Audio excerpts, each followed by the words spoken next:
The story of Demon Academy begins, introducing a powerful young man with striking white hair, Dan Hayato.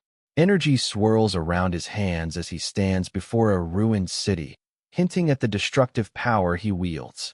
Chapter 1. The Demonic Transfer Student. The title itself is an omen, juxtaposing the ordinary with the supernatural.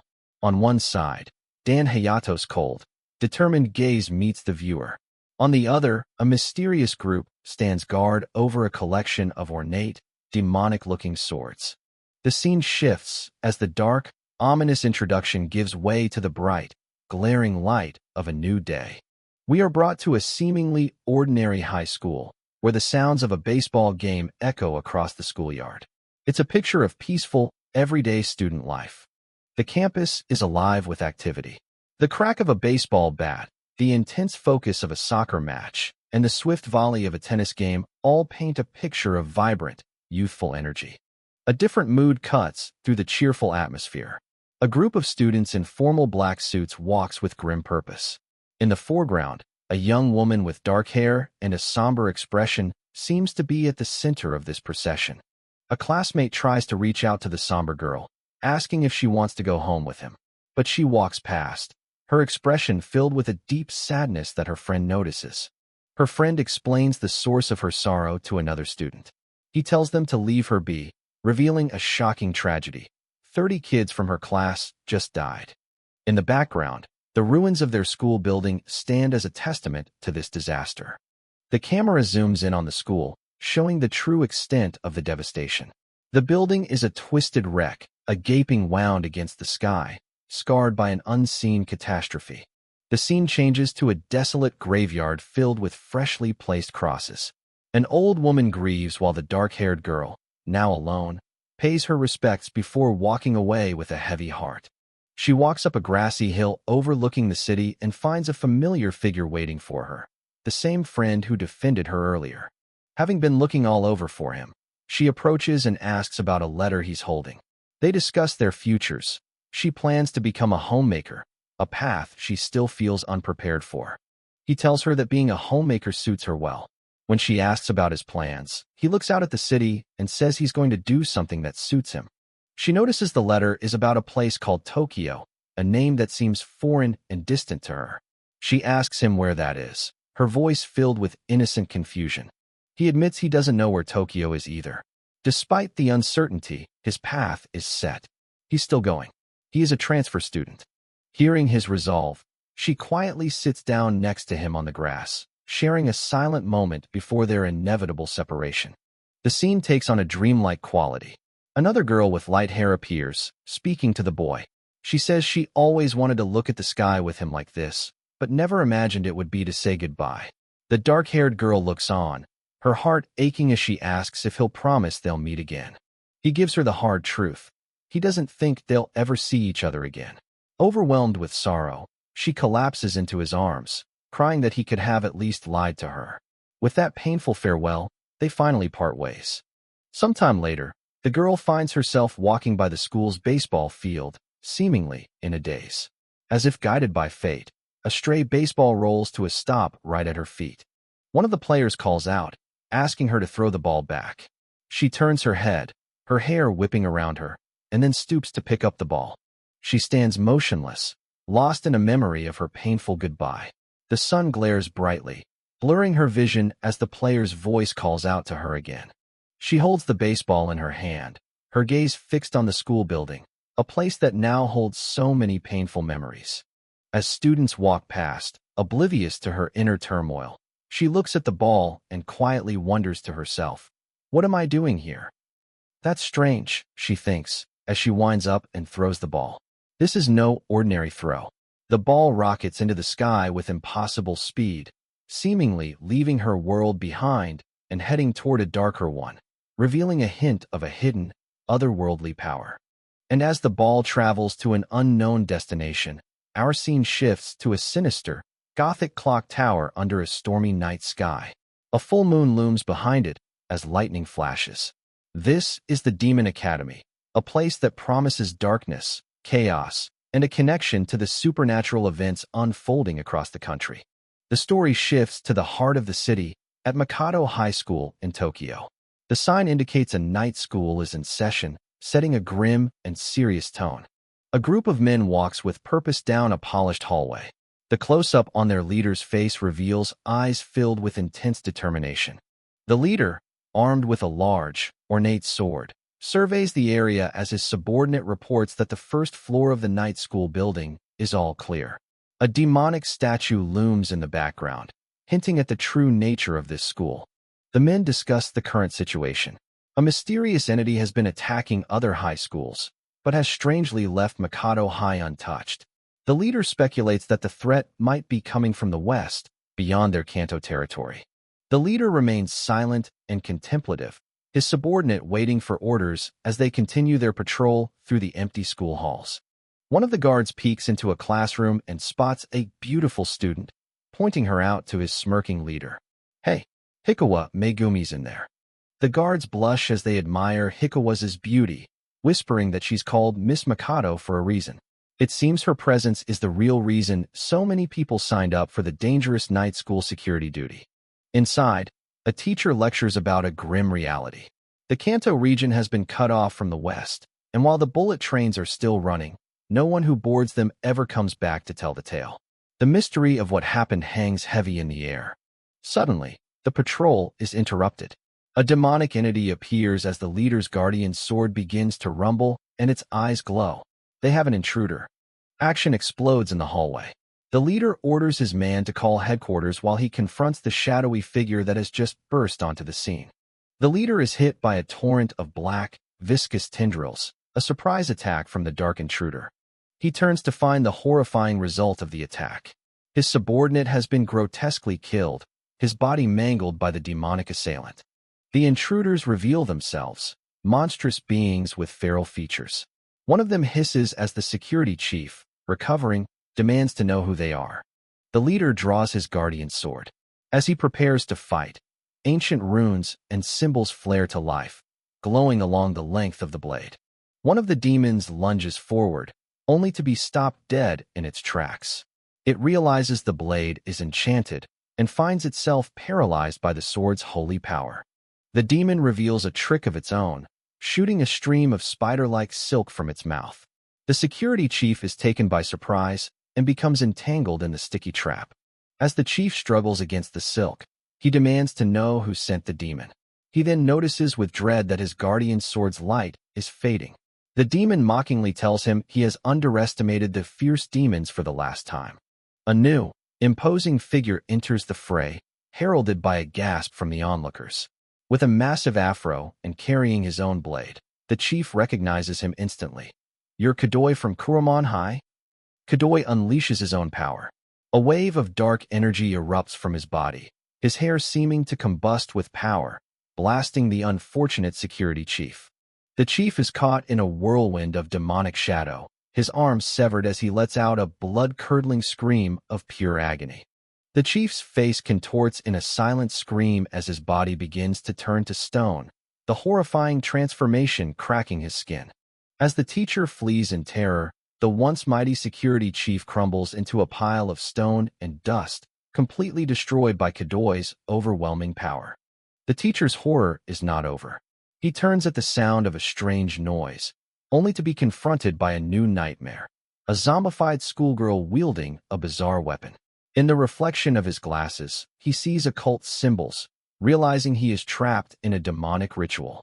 Kadoi watches impassively as the teacher is consumed by a brilliant blast of holy fire, vaporized in an instant. The attack came from the zombified girl's celestial weapon, a horrifying display of power. A cruel grin spreads across Kadoi's face. Uriel Seraphim's resplendence, he scoffs. With the school's leadership now utterly destroyed, he gives his demonic accomplice a silent command, signaling that the slaughter of the remaining students can now begin. With the school's defenses shattered, Kadoi directs his demonic forces to mop up the remaining survivors. As students scream in terror, his zombified schoolgirl accomplice cackles with glee, declaring that Mikado High now belongs to them. Chapter 2 begins with the title, A Strange Package, featuring a lone girl kneeling before a mysterious, rune-covered monument. The scene shifts to the bustling Oi Pier, a massive shipping port crowded with cranes and cargo containers. At 8 a.m., the workday is underway. A forklift operator is busy moving large wooden crates around the warehouse yard. Workers are seen loading cargo onto a truck. After being secured and checked by a supervisor, the large vehicle drives off, leaving the pier. The delivery route continues, arriving at the freight delivery entrance of Shinjuku Station. A few days later, at 7 a.m., a truck driver checks in with an office worker before his truck is loaded at a depot.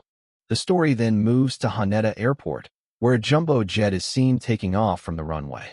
A specific cargo flight, SNA New York 4006 from Kita, Kyushu, makes its thunderous arrival at 9 a.m.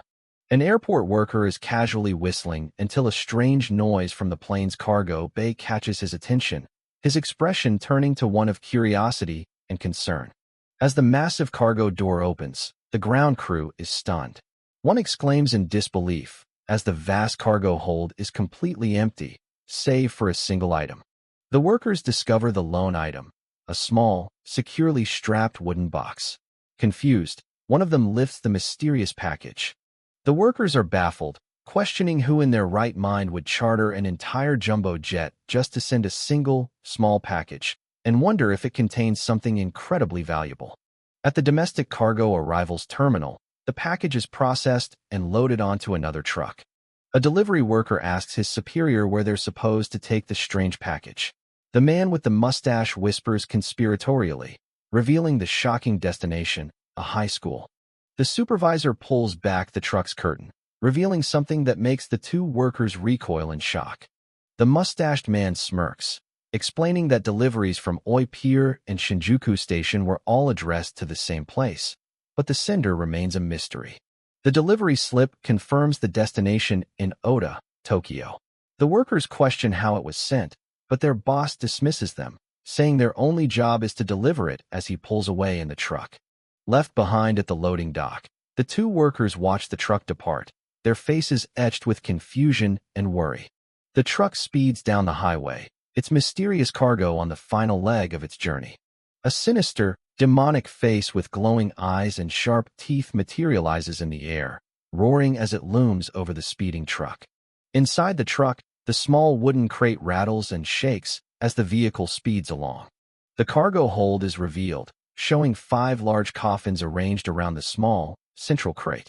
The truck finally arrives at its destination, the foreboding gates of Kuramon High School.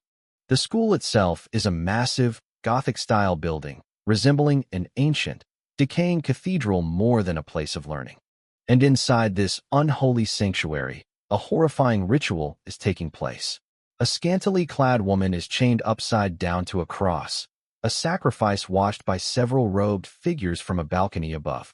A girl in a school uniform stands before the chaotic monument as Hikawa Megumi, still hanging from the cross, begs to be released. Kadoi, the boss of Kuramon High, taunts the schoolgirl, calling her pesky. Hikawa Megumi recognizes him and pleads for her life, while Kadoi's afro-haired subordinate makes a crude remark about her body. The man with the afro asks Kadoi for his decision, but Kadoi senses something is wrong, stating that the storyteller is confused. Suddenly, the storyteller monument erupts in a massive explosion, sending debris flying everywhere. The blast tears through the hall, killing and maiming Kadoi's followers in a violent shower of blood and rubble. The man with the afro is thrown back by the force of the explosion as the chains holding Hikawa Megumi finally shatter. Freed from the cross, Hikawa Megumi's body begins to fall, the broken chains dangling from her wrists. The afro-haired subordinate lies amidst the debris, stunned by the sudden turn of events, as Hikawa plummets towards the ground. The other schoolgirl points towards Hikawa's fall. Kadoi declares it a sign that they must kill her, but the girl insists it's the opposite. It's revealed that the storyteller's fragments have not only set Hikawa free, but the mound of torn cables has also perfectly cushioned her fall. Kadoi reconsiders, now believing it's a sign they mustn't kill her yet. His subordinate protests, but Kadoi resolves to contact headquarters about this strange occurrence. Kadoi angrily asserts his authority, reminding his subordinate who's in charge. He then orders him to lock the girl up, warning him not to be rough with her. Hikawa, now on the ground, cries and begs to be allowed to go home. But the afro-haired man grabs her, threatening to show her what happens to annoying girls. He sadistically forces her to look at the mangled bodies of other victims caught in the tangle of cables, and she stares in absolute horror. The man cackles maniacally, threatening to squish her flat, just like the others, as she is paralyzed by fear. Finding her terrified expression irresistible, he watches with glee as Hikawa faints from the overwhelming stimulation before his men drag her away. Suddenly, Kadoi begins to convulse and growl in pain. The man with the afro turns, asking him what's wrong. Enraged and in agony, Kadoi orders him to gather their 10 most powerful members, declaring that they have trouble because he has been summoned. Kadoi clarifies that an enemy more powerful than any they've ever seen before has been summoned, leaving his subordinate to wonder who was summoned. His subordinate asks in disbelief, "An enemy that we'd have trouble getting rid of? Who the hell is it?" The faces of the key players flash by, hinting that the summoned one is a mysterious, handsome young man. Chapter 3 begins, titled Hayato and Tetsudo, showing a figure with crossed arms, his face obscured by shadow. The scene changes to a classroom at Mikado High, where a student gives a grim report. The night school class was attacked, and some creepy assholes made off with Hikawa Megumi, referred to as Miss Mikado. A student looks on with a grim expression, unable to believe the attackers turned the fierce demons to stone. The class murmurs, certain that their leader, Boss Tetsudo, isn't going to take this lying down and that blood will be shed. In the classroom, the students discuss their priority, saving Hikawa Megumi. They worry, however, as their boss is away at an international boss conference in Taiwan. A student with sunglasses remains confident, stating they have nothing to fear as long as their boss is around. Another student expresses doubt and is immediately called out for his lack of faith. The student with sunglasses, who appears to be blind, retorts that he only believes in his dreams, as it's the only way he can learn. This revelation shocks his classmates, who ask what he dreamed about. Just then, their teacher walks in, followed by a new student. The class is stunned into silence, recognizing the imposing figure behind the teacher. A wave of panic spreads through the classroom as the students realize this isn't just any transfer student. The students are terrified, wondering why they're getting a transfer student now. The teacher clears his throat, preparing to make an introduction. With a sinister grin, the teacher looks over the class and says, "I hope you're all prepared." The teacher announces that this is the school's first transfer student in 50 years and calls him to the front of the class. The new student walks to the front and introduces himself with a cool confidence. "I'm Dan Hayato." The class is captivated, and one girl blushes at his presence. One of the female students remarks on how charming his horse face is, much to the bewilderment of her male classmates. Dan Hayato coolly says, "Nice to meet you all," as the students, including the blind one, stare in stunned silence. The scene changes, taking us to a bustling city shopping district. A strange sight on the street. An antique shop displaying a large number of firearms sits next to a fish market called Yuoyoshi, where a pile of monstrous, almost prehistoric-looking fish are for sale. A group of thugs and their vicious dog are terrorizing people in the street, forcing them to flee while a man in a pinstripe suit looks on, laughing at the cowards. The thugs and their dogs suddenly stop, their path blocked by the massive, intimidating figure of Tetsudo. The group's leader is taken aback by this sudden interruption. One of the thugs angrily curses at Tetsudo for blocking the road. Unfazed, Tetsudo calmly states that this area is the turf of his guard team and that they will need to leave. The leader of the thugs, a man named Tomita, approaches with a smile, claiming they're not looking for a fight, but simply came to pay their respects after setting up a new office in Harajuku. It's clear he knows exactly who he's talking to. Tomita introduces himself as the sales manager of the Harajuku Okamoto Trade Center. In response, the bald man introduces himself as Tetsudo Kurigane, boss of Mikado High. Tomita then snarls, ordering something to devour him. Tomita's attack dog, instead of attacking Tetsudo, collapses to the ground in what appear to be convulsions of laughter. With a simple hand gesture from Tetsudo, the thugs are suddenly hit with a wave of intense cold, wondering what just happened. The thugs are terrified as they see their own breath turning to frost. They realize that not only is Tetsudo lowering the air temperature, but he's doing it with his shadow. Tetsudo unleashes a devastating punch with a mighty boom, sending the thugs flying through the air. The soundly defeated thugs scramble to their feet and run for their lives, while the onlookers clap and cheer for their hero, Tetsudo. A woman from a local shop calls out to him affectionately, declaring that she thinks she's in love. The formidable boss Tetsudo can only blush in response.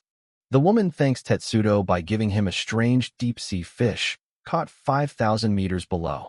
She playfully teases him for still being unable to talk to women, even an old lady like herself.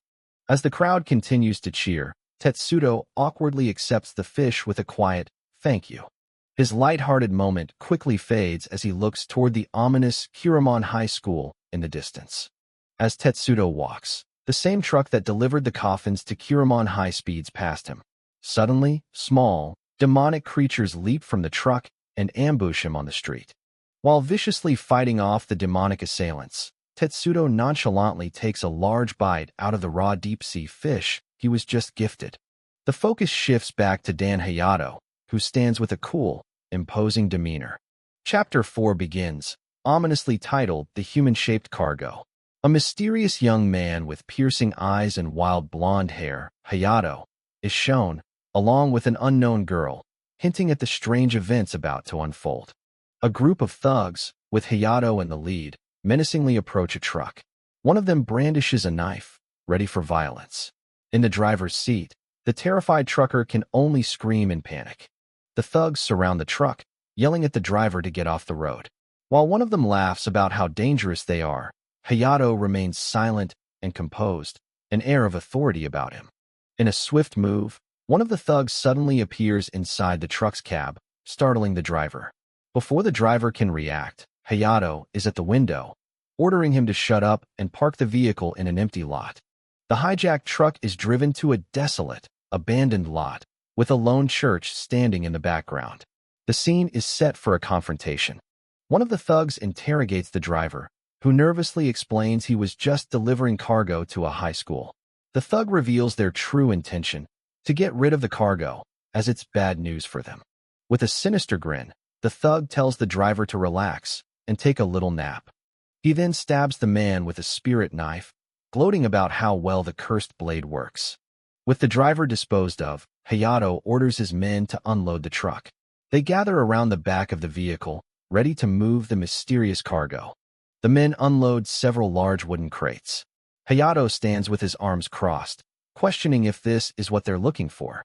One of his underlings suggests they take a look inside before disposing of it. As one of the men reaches for a crate, he's suddenly thrown back by a mysterious force. Hayato is shocked and confused by the sudden turn of events. The force is so strong that it sends the man flying, crashing into the side of the truck with a loud "whoa."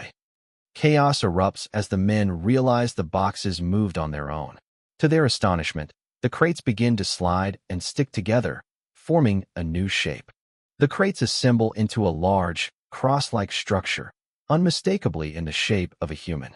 Horrified, Hayato orders his men to pull it apart. The men struggle to pry the wooden structure apart, but it won't budge. In a fit of rage, Hayato grabs a piece of wood and smashes it against the crate, finally managing to break it open.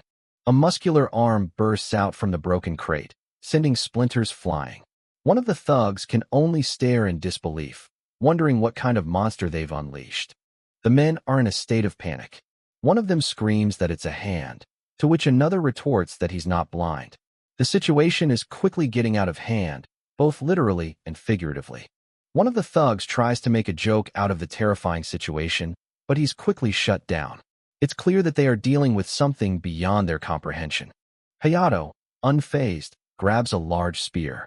He declares it's a replica of the Lance of Longinus, the spear that pierced Jesus Christ, and that it should be more than enough to deal with a mere human. With a crazed look in his eyes, Hayato mockingly asks the creature if it can hear the cries of the humans that cursed the lance. He relishes the thought of using the holy weapon on whatever is inside the crate. As Hayato prepares to strike, he dodges a rock thrown from an unseen assailant.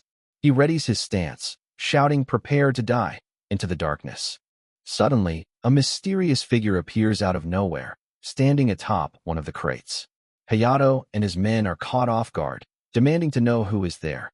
The men are stunned, with one of them questioning if the mysterious figure came out of the stake's shadow. The imposing figure stands silently, ignoring their questions. The newcomer, a large bald man, turns the question back on them. He states that Shibuya Ward is under the jurisdiction of the Fierce Demons Guard team and warns them not to cause trouble on their turf. Enraged by the interruption, Hayato screams and lunges forward, aiming to impale the bald man with the holy spear while calling him a piece of shit. Hayato lands a direct hit, seemingly pinning his target to the ground and letting out a triumphant roar. However, his victory is immediately undermined by a bizarre sound, almost like a lazy yawn, leaving his crew completely baffled. The thugs watch in horror. Hayato's spear, instead of killing the bald man, is slowly sinking into his body as if being absorbed. They can't comprehend what they are seeing or hearing. The sound grows louder, and the horrifying realization dawns on them. It sounds like he's eating something. The Holy Lance is being devoured right before their eyes. A loud burp echoes from the bald man. The ground where the spear was suddenly erupts with a violent explosion, sending debris flying everywhere. The force of the explosion sends Hayato flying backward, knocking him to the ground. He's completely overpowered. The bald man stands completely unscathed. He spits out the mangled spearhead and remarks, "He must be a gourmet." The thugs are frozen in terror. The bald man mocks them, questioning their intelligence for not being able to eat a spearhead. As Hayato lies on the ground, seething with rage, the nails on the wooden crates behind him begin to mysteriously pop out. Everyone's attention snaps to the crates as the nails continue to come out on their own. The lid is opening by itself, revealing the true nature of the human-shaped cargo. A credit page marking the end of Chapter 4. Chapter 5 begins, titled Mikado High School Etiquette. The cover features new, intimidating characters, hinting at the new challenges that await within the school's walls. Back at the abandoned lot, the lids of the wooden boxes suddenly pop off with great force. Something is coming out. From the splintered remains of the crates, a massively muscular back and shoulders begin to rise, shrouded in smoke and darkness. A complete human figure emerges from the wreckage. Hayato stares in utter disbelief, exclaiming that there's a person inside it, and questions how he could possibly be in one piece when his head and limbs were in different boxes. The colossal figure stands menacingly over the terrified thugs. The scene then shifts, showing the bald man looking on from a distance towards a large building, Mikado High, suggesting this monstrous event is somehow connected to the school. The scene abruptly changes to a lively classroom. Some students are gambling on a horse race shown on a small screen, while a girl nonchalantly walks out, pondering the idea of having an affair with a teacher. The classroom door is suddenly mobbed by a crowd of students, their faces pressed eagerly against the glass as they try to get a look at someone in the hallway. Chaos erupts as a student from the newspaper club tries to get an interview, but is trampled. He's bowled over by the much larger Toya Junko from the broadcasting club, who loudly announces her special program covering the school's first transfer student in 50 years. With her microphone ready, Toya Junko wonders aloud what kind of person the new transfer student is, as other students notice a crowd of female students already questioning him by the window. The new student, Hayato, finds himself immediately surrounded by a group of overly enthusiastic girls, peppering him with questions about where he came from and if he has a girlfriend. The barrage of questions continues as students ask about his fighting skills and if he plans to join the school's guard team, reflecting the violent nature of Mikado High. While one student dismisses the commotion as dumb and another with sunglasses seems to be sleeping, Toya Junko pops up, startling a group of girls. She excitedly reports that the new student is a very shy and handsome boy. Toya Junko, never one for subtlety, shoves her microphone directly in Hayato's face and bluntly asks him to name his type. The noisy classroom is suddenly silenced by the arrival of two imposing figures walking down the hall. Hayato and the student with sunglasses watch as the crowd parts before them. The intimidating pair enters the room. The leader, a tall man with a mohawk and a large staff, stops and asks, "Are you the transfer student?" The other students look on, sensing trouble. The man with the staff introduces himself as Kikai Toshimichi, a sophomore. His flamboyant companion with curly blonde hair and large earrings adds that he is Igio Kintaro. Igio Kintaro smacks his lips after applying lipstick and declares that they are here to teach the new transfer student, Hayato, some etiquette, making their hostile intentions perfectly clear. From a nearby doorway, a mysterious figure with long, dark hair and a formal suit observes the confrontation with a cold, calculating gaze. Some of the other students, fed up with the bullying, stand up to the aggressors. They yell at Kakai and Igio, telling them to get the hell out and stop getting rough with their underclassmen. Kakai, with a sinister smile, is unfazed by their defiance. He activates a hidden mechanism in his staff, which unfurls a long, sharp metallic ribbon. The ribbon shoots out from the staff and wraps tightly around the head of one of the students who spoke out, causing him to cry out in agony. As the student screams that the ring is tightening and splitting his head open, Kakai looks on with satisfaction. He lectures them that respect for upperclassmen is the way things are done at Mikado High School. With the defiance crushed, Igio turns his attention to the main target. He strikes a pose and condescendingly asks the transfer student, Hayato, if it's time for his lesson, mockingly offering to do his makeup. Finding Hayato's stoic expression unpleasant, Igio decides to get started and lunges forward to attack. A concerned student yells for him to stop, but the warning comes too late. Just as Igio makes his move, a powerful, fiery aura erupts around Dan, the quiet student with sunglasses who had been sleeping. The sudden display of immense power startles Igio and Kakai, stopping them in their tracks. One of the students recognizes the power, exclaiming, "Oh shit, it's Yako," and wants to call off the fight. While Igio and Kakai look nervous, another student defiantly yells for them to do this shit. Hayato, seemingly unsurprised by Dan's power, calmly tells him to go ahead and thanks him. Sitting calmly amidst the chaos, Dan cryptically replies, "You already are," leaving Kakai and Igio confused. Ignoring the bizarre exchange, Igio decides to press his attack on Hayato, shouting, "Not so fast," as he lunges forward. In a shocking twist, Igio's attack isn't aimed at Hayato. He bypasses him and tries to stab the seated Dan from behind. As the other students scream in fear, Hayato's own horrified shout is directed at Dan. What the hell are you? Chapter 6. The Two Superhumans. A striking woman with blonde hair and a bow tie stands confidently in the foreground, flanked by a group of intimidating men, including a bald man and one with wild, spiky hair. A man with a pompadour looks back in utter disbelief, his eyes wide with shock. He exclaims that his crony Igio's arm passed right through their opponent, questioning what the mysterious man is made of. The tables turn in an instant. The man who was just attacked retaliates, his form phasing as a hand passes through him. He then violently grabs his attacker, who screams in agony as he's lifted off the ground. The gang is in disarray, staring in fear and confusion at the man who just demonstrated inhuman abilities. As they wonder about his identity, another figure appears, observing the scene from a distance. The scene shifts to a classroom where a man in a school uniform and dark sunglasses calmly addresses a female student named Yako, asking her if she's dreaming. The man with sunglasses, Dan, continues to press a woman named Miss Cyril, asking if she's dreaming of him, or perhaps of two other mysterious figures. Miss Cyril appears to be in distress, her image fracturing as if she's experiencing a confusing or painful vision, causing her to cry out. While chaos erupts around him and students are sent flying, Dan remains perfectly composed, standing with his sunglasses on, seemingly unfazed by the violence. A montage introduces the key players of this conflict: the calm, calculating Dan, the fierce, powerful Hayato, and a shot of the transfer student walking away from the destruction he caused. A flashback reveals a brutal scene. A shirtless Hayato had apparently eaten a spear, much to the shock of his captors. The bald man observes, noting that he's just learned human teeth can crush a spear.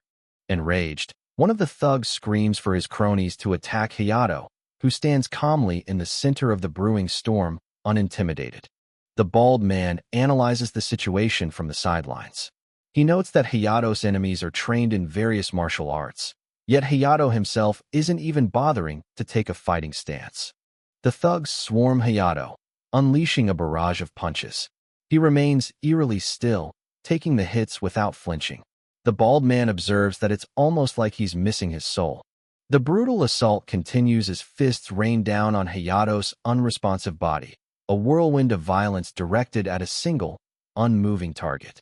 The force of the attack is immense, showing one of the thugs being thrown back, his body contorted from the impact of his own punch against Hayato's hardened form.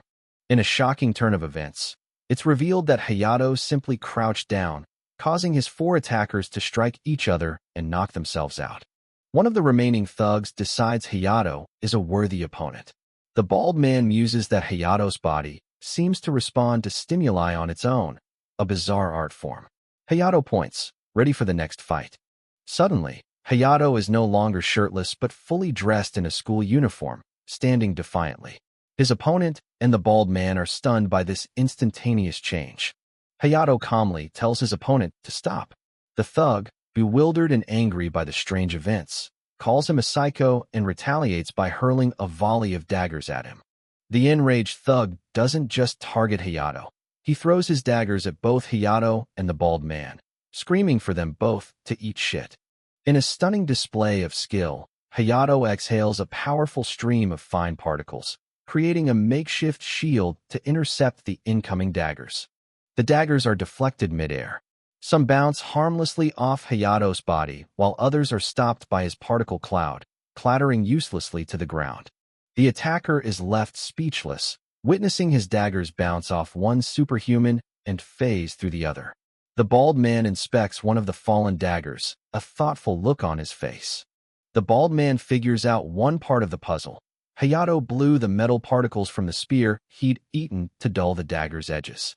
However, he admits this doesn't explain the other man, who remains a complete mystery. While the thug is distracted, finally admitting that Miss Virgin was right about how dangerous this newcomer is, the bald man sees his opening. Declaring Hayato too suspicious to be left alone, he announces his intention to take him to the fierce demon's headquarters. The bald man stands his ground as the thug lunges forward with a knife, only for the blade to be stopped by an invisible force. A massive eagle with sharp talons descends rapidly towards the bald man below. The thug who summoned it smirks triumphantly, believing his attack is a success. The next chapter begins, titled Chapter 7, Body and Soul. The cover art shows Dan Hayato's soul and his physical body, representing the union of his two halves. While the eagle distracts and attacks the bald man, the thug prepares to make his move, seizing the opportunity created by the chaos. The eagle strikes the bald man, who seems more surprised by the attack than injured, letting out a grunt of annoyance. The bald man watches thoughtfully as the eagle flies away, leaving him to ponder the strange nature of his opponents. With the area now clear of enemies, the bald man observes that the leader got away, while Dan Hayato's soul and body stand over the defeated thugs. The thugs' bodies have been instantly mummified, their remains scattered on the ground. The bald man realizes this was done to silence them permanently. A montage shows the horrific, mummified state of the thugs' bodies, leading the bald man to conclude that the attackers were there to eliminate Dan Hayato's physical form. In a vortex of spiritual energy, Dan Hayato's soul and body begin to merge. The bald man watches in amazement, questioning if the two have truly become one. Now whole and complete, the protagonist stares forward with an intense gaze and introduces himself. Pleased to meet you. I'm the freshman transfer student at Mikado High, Dan Hayato.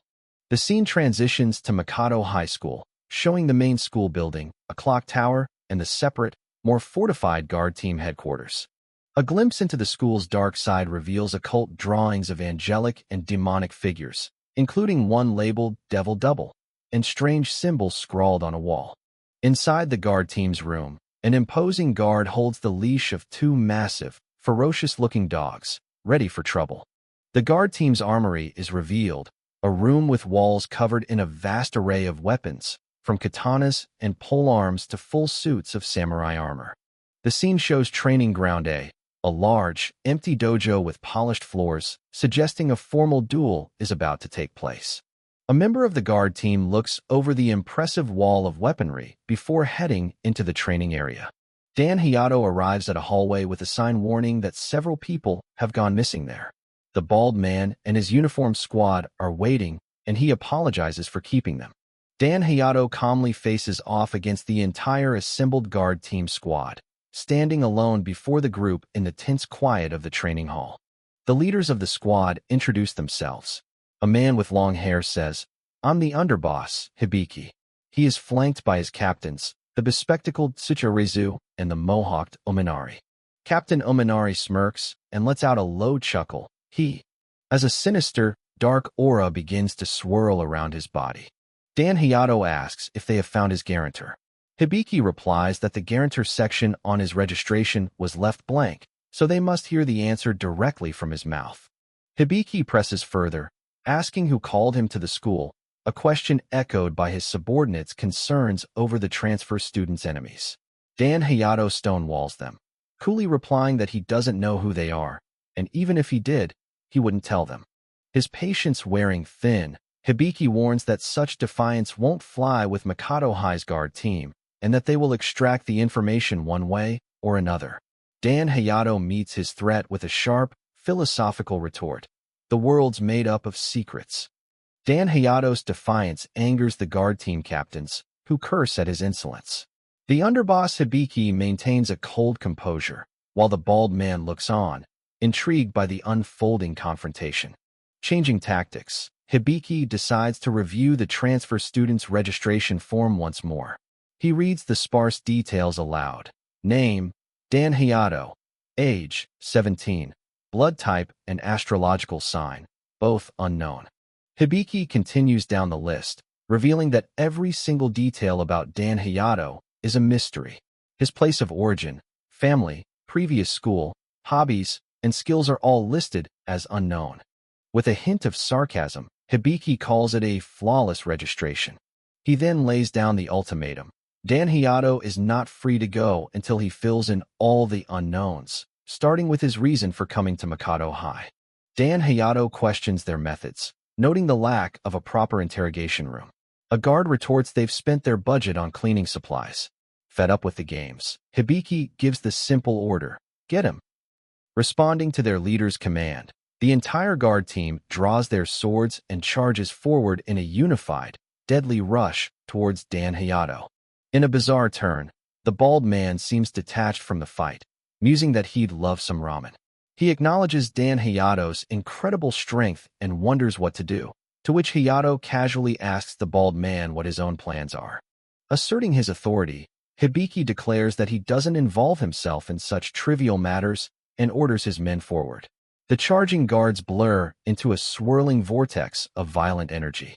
As the guards charge recklessly, one of the captains face-bombs in exasperation, sighing over his reckless comrades. Dan Hayato watches the incoming attack, his expression calm and unimpressed. Chapter 8. The Reason for Transferring. The scene opens with a dynamic shot of Hayato, a new transfer student, single-handedly taking down a group of thugs with incredible ease.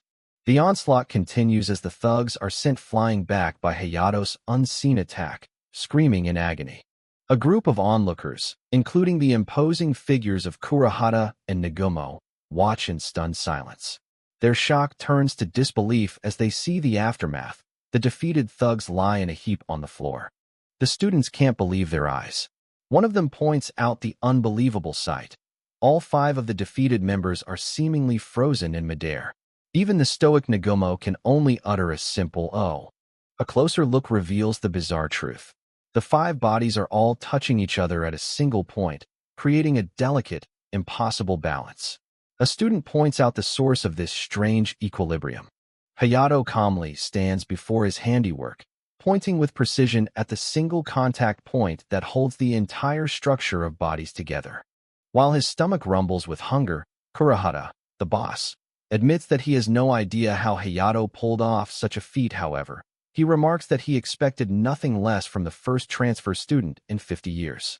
With the fight over, Hayato coolly walks away from the pile of defeated thugs, leaving the onlookers to ponder what they just witnessed. The situation escalates as Nagumo, the underboss, steps forward.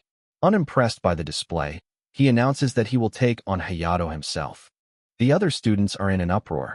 They can't believe that the underboss is getting involved personally. Kurahata, the boss, seems worried about what to do. Nagumo confronts Hayato directly.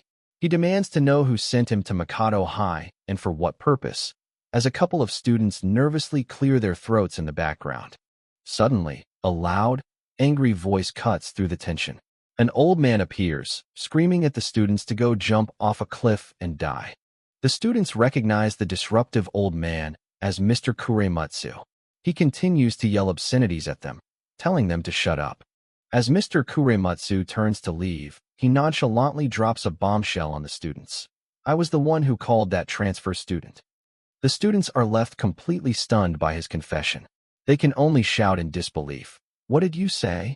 While Kurahata facepalms in frustration, Mr. Kurematsu smugly confirms his involvement, revealing the transfer student's full name, Dan Hayato. Hayato himself seems surprised by this turn of events. Mr. Kurematsu claims he has no reason to hide what he did, but the students insist he keep it a secret. Nagumo cuts to the chase, demanding to know why he sent for Hayato.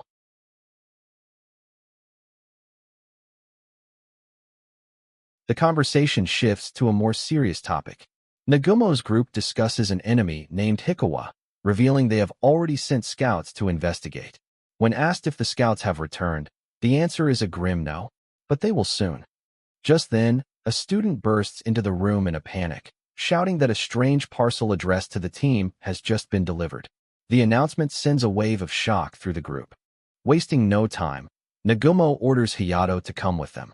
The entire group mobilizes, heading out to investigate the mysterious package.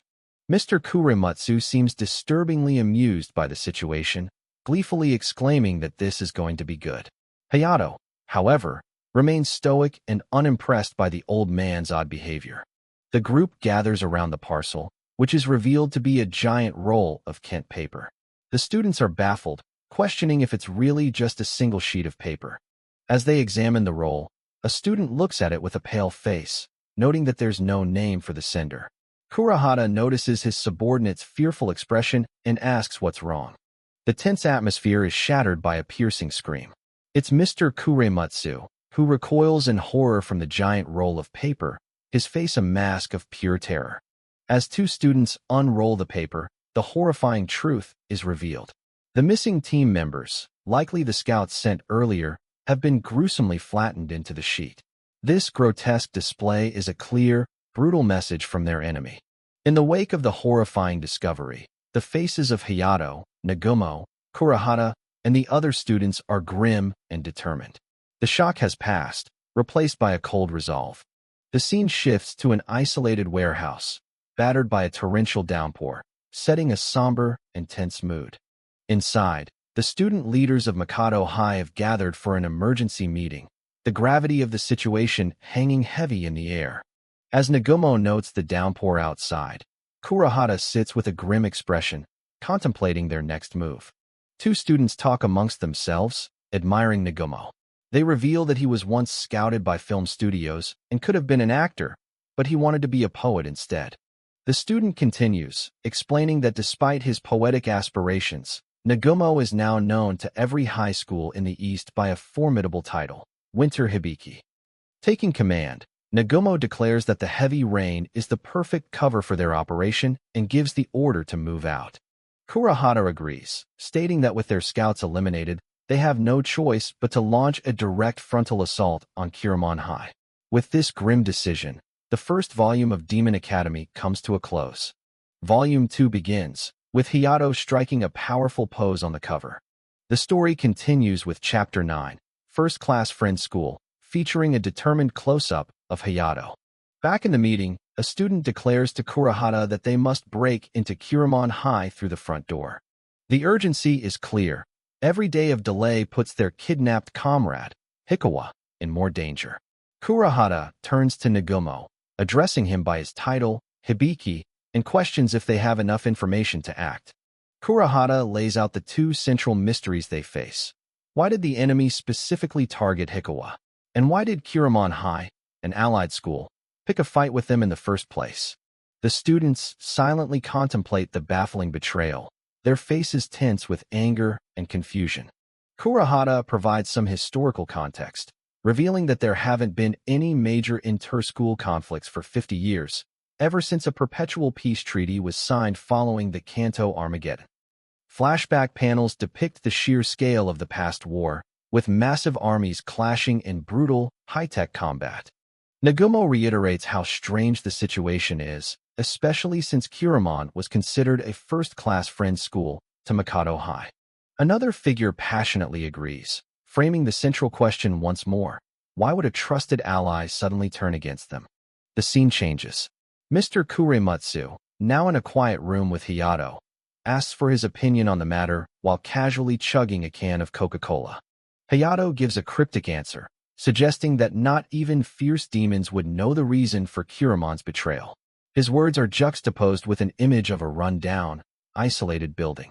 Mr. Kurematsu offers his own chilling theory, accompanied by images of monstrous apparitions. The students at Kuramon High have been taken over by something, or perhaps even possessed. The setting is revealed to be an old, dilapidated temple, creating an atmosphere of spiritual unease. Inside the decaying temple, Hayato is seen meditating peacefully, with the serene face of a large Buddha statue watching over him. As Hayato meditates, a strange phenomenon occurs. The pouring rain outside seems to stir the very life in the temple grounds, as lizards and giant beetles crawl through the mud, drawn by an unseen force. The meditation ends. Hayato's eyes snap open, his expression now sharp and filled with resolve. The time for quiet contemplation is over. He is now focused and prepared for the confrontation that lies ahead. Hayato and Mr. Kurematsu continue their discussion. They dismiss the idea that the possessing force is from Tohoku or Hokkaido, concluding that with so many unknowns, the only way to get answers is to hear them directly from the horse's mouth. As Hayato gets up to leave, he sarcastically asks Mr. Kurematsu if he thinks Kuramon High will be welcoming to an uninvited guest. The old man replies with certainty that they won't be expecting him. The scene shifts to the imposing, brutalist architecture of Kuramon High School, drenched in rain. Inside, the captive Hikawa looks out a window, sensing a change. "They're coming," she whispers to herself. Inside a lavishly decorated room, a woman with wild, light hair and a sinister smile watches Hikawa. She coolly invites someone to come in. A servant enters, bowing as he presents a grand meal on a silver platter, revealing an odd assortment of food, including what appears to be a whole roasted lizard. The woman, annoyed, asks her subordinate where a man named Kadoi is. The subordinate informs her that he's still guarding Hikawa. With a look of fury, she orders him to tell Kadoi to double the guard. The woman muses to herself, comparing the current situation to the Normandy landings of 1944. She believes that while she would pick a rainy day like this to attack, her enemies wouldn't dare to. With a twisted smile, she consults a grotesque-looking Teraturbozu doll, which seems to confirm her belief. Satisfied, she dismisses her subordinate to relay her orders. The scene descends into a dark, medieval-looking dungeon, following a winding stone staircase illuminated only by candlelight. Here, in the cold dungeon, Hikawa is on the floor in her undergarments, crying out no, as a hand reaches down to grab her. The assailant is Kadoi, a man with a large afro and a sadistic grin. He towers over Hikawa, telling her she's going to die soon anyway, so she might as well give him a good time. She desperately pleads for him to stop. The assault continues as Kadoi pins the terrified Hikawa to the floor. Just as he is about to go further, another guard appears at the cell door, interrupting him. Kadoi looks up, furious at being bothered. The guard delivers a message from Miss Virgin, relaying her order to double the guard. Kadoi erupts in anger, screaming that no one would be stupid enough to attack in the downpour, before dismissing the guard and turning his attention back to Hikawa. With the guard gone, Kadoi once again looms over the helpless Hikawa, a sinister smile on his face. A new chapter begins, Chapter 10, The Moving Kannon Statue, with a title page showing Hikawa huddled against the cold dungeon wall, a dark shadow looming over her. Kadoi's shadow appears monstrous and deformed as he tells Hikawa that the fun is just beginning. She pleads for him to stop. Suddenly, Miss Virgin appears outside the cell. Kadoi is thrown back by an invisible force, screaming in pain as he is slammed against the bars. Kadoi stammers her name in fear and surprise. Hikawa looks on, shocked at the sudden turn of events. Miss Virgin's face is contorted with rage. "How many times do I have to tell you not to lay a finger on that girl?" she seethes. She screams at the whimpering Kadoi, revealing her motive for protecting Hikawa. "She is of no use to us without her virginity."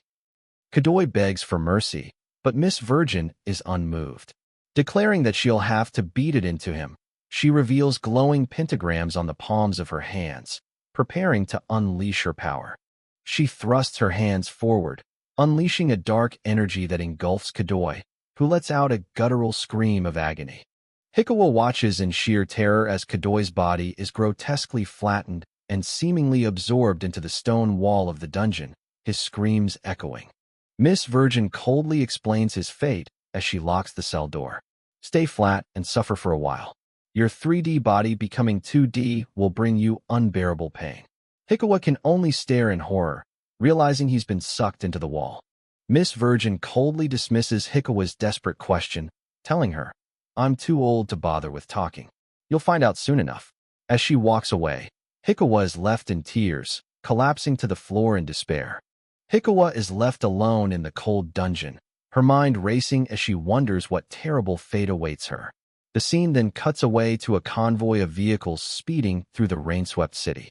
It's the assault team from Mikado High, racing towards the enemy in a fleet of custom, high-speed buggies. Nagumo, taking the lead, announces over the radio that they are approaching Kuramon High and asks if everyone is ready for the fight. The various team members check in, confirming they are ready. One of them poses a question to the underboss, Nagumo. What does he think the new transfer student, Hayato, will do? Nagumo admits he doesn't know, but says he has a feeling Hayato is on the same wavelength as them. Another student voices his admiration for their leader, exclaiming, "That's Winter Hibiki for you," as the convoy speeds on. Meanwhile, in a different location, Hayato and Mr. Kurematsu are walking through a wooded path in the rain, seemingly taking a different route. Unbeknownst to them, they are being watched by a mysterious archer. Mr. Kurematsu suddenly stops, sensing danger. He nervously asks Hayato if there is something out there, ahead or to the side. Hayato calmly turns around and corrects him. "No, behind us, teach." A massive, ancient stone statue suddenly appears out of the rain right behind them. Mr. Kurematsu screams in terror, while Hayato remains completely unfazed. Mr. Kurematsu can't believe his eyes, realizing it's a statue of Kannon. Hayato nonchalantly suggests praying to it for a blessing, earning a sharp rebuke from the terrified old man. Without warning, the statue's chest bursts open as it fires a projectile directly at them. Hayato watches it approach, his expression unchanged. With lightning-fast reflexes, Hayato catches the projectile, an arrow, out of the air with his bare hands. Mr. Kurematsu screams as the arrow's energy dissipates. The force of the attack seems to rebound, causing the Kannon statue to crumble and fall apart. The mysterious archer, a young man with a confident smirk, emerges from the trees. Hayato, holding the arrow, asks why he doesn't give him his name. The archer introduces himself as Oda, from Class 1B. Mr. Kurematsu immediately accuses him of spying on Hayato. Oda denies it, coolly stating that he's escorting him. Oda explains that the transfer student was called for this battle, and his team can't allow him to be defeated. However, Hayato is not fooled. He calmly notes that Oda and two other hidden men have their weapons trained on him. Oda, impressed, admits they're not just spying. Mr. Kurematsu asks about the animated statue, but Oda deflects, saying that he can't do his job if he's under guard. Mr. Kurematsu offers a theory for the strange event, guessing that Hayato's powerful energy gave life to the inanimate statue. Oda simply calls it a neat trick. Hayato, seeing right through Oda's act, gives him an ultimatum. "If you are escorting me, then don't get in my way. Of course, if you are spying on me, that's another story." Realizing his cover is blown, Oda decides to drop the pretense. A menacing look comes over his face as he resolves that there's only one thing left to do. Oda finally confesses, "Fine, we are spying on you." He then gives a chilling order to his hidden comrades. "Shoot his legs out." But Hayato is faster. In a flash, he dodges the incoming arrows and takes out one of the hidden archers, revealing that the attacker had an arrow hidden up his sleeve. Oda is shocked by his speed. Before the second hidden archer can even react, Hayato has closed the distance, appearing right beside them in the dense woods.